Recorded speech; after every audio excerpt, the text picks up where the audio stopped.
que la différence d'intensité entre ces deux forces l'emporte sur leur similarité. Vous allez le voir tout de suite. On a tendance à penser que la gravité est une force très puissante. Après tout, c'est cette force qui, à cet instant, m'ancre solidement sur ce toit. Mais comparée à l'électromagnétisme, elle est en réalité terriblement faible. De fait, il existe un petit test qui nous le prouve. Imaginez que je doive sauter depuis le toit de cet immeuble assez haut. Ou plutôt non, au lieu de l'imaginer, je vais le faire. Vous allez comprendre.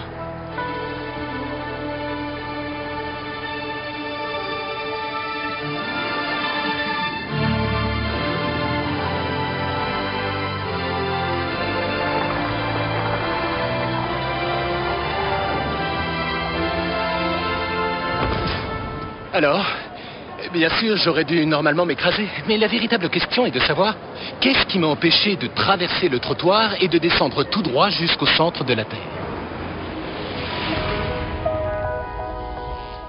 Eh bien, aussi curieux que cela puisse sembler, la réponse est l'électromagnétisme.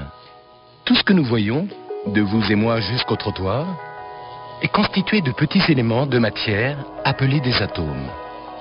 Et la coquille externe de chaque atome contient une charge électrique négative.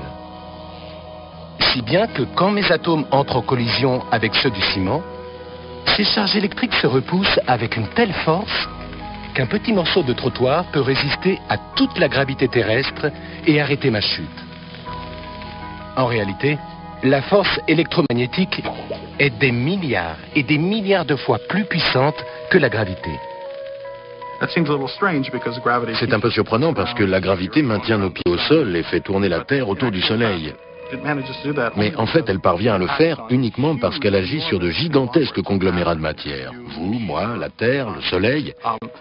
Tandis qu'à l'échelle des atomes, la gravité est une force incroyablement faible.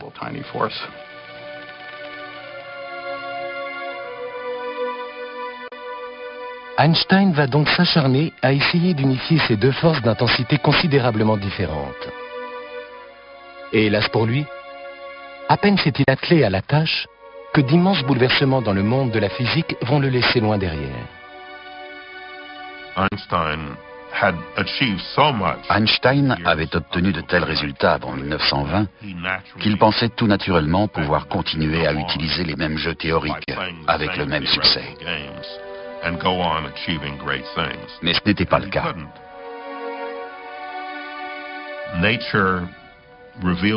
Dans les années 20 et 30, on a découvert la nature sous un autre jour. Et les outils et les trucs dont disposait Einstein, et qui s'étaient montrés tellement efficaces, n'étaient plus applicables.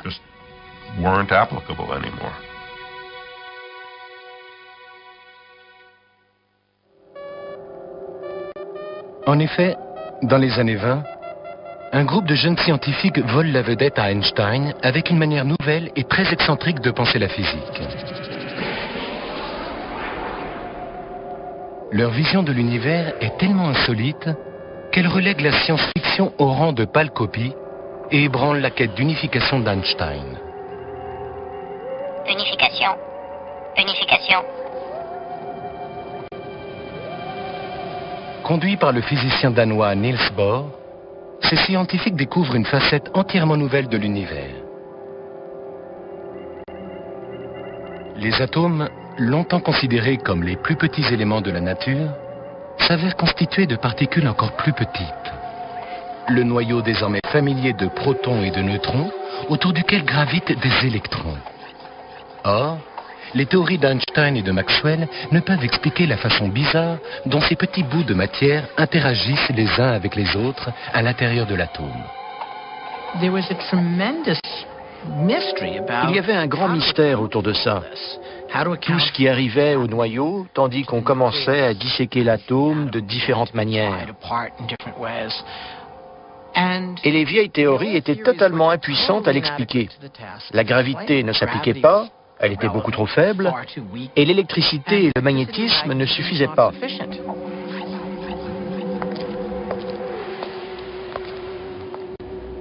En l'absence d'une théorie expliquant cet étrange nouveau monde, les scientifiques errent dans un territoire atomique inconnu, à la recherche de n'importe quel repère identifiable.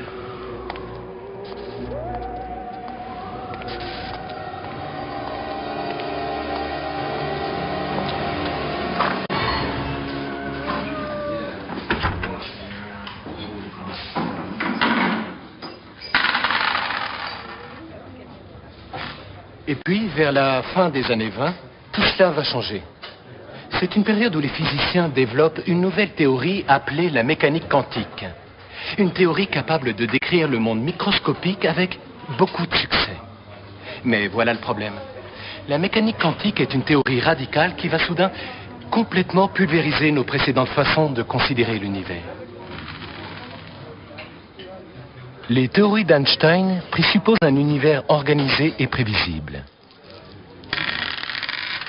Mais Niels Bohr n'est pas d'accord. Ses collègues et lui proclament qu'à l'échelle des atomes et des particules, le monde est un jeu de hasard.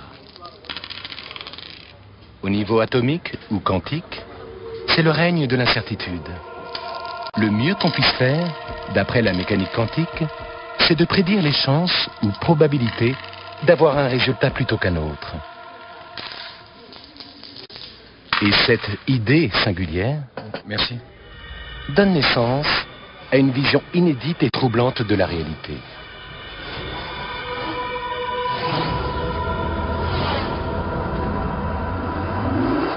Tellement troublante que si les caractéristiques saugrenues de la mécanique quantique étaient perceptibles dans le monde de tous les jours, comme elles le sont ici, au Quantum Café, vous penseriez sans doute avoir perdu la tête.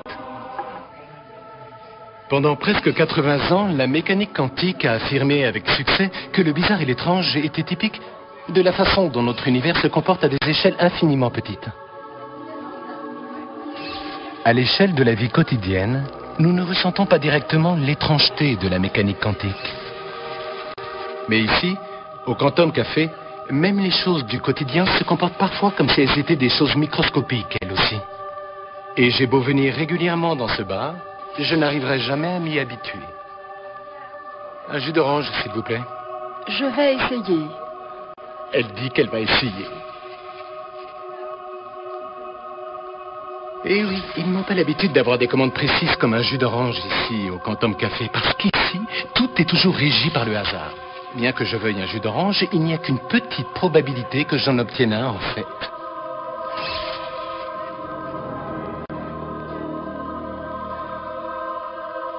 Et il n'y a pas de raison d'être déçu du fait qu'on ait un résultat ou bien un autre, parce que la mécanique quantique suggère que chacune des possibilités, telles que d'avoir un jus d'orange de couleur jaune ou peut-être un rouge, peuvent parfaitement se produire. En fait, elles peuvent très bien se produire dans des univers parallèles aux nôtres, des univers qui semblent réels à leurs habitants, autant que notre univers nous semble réel.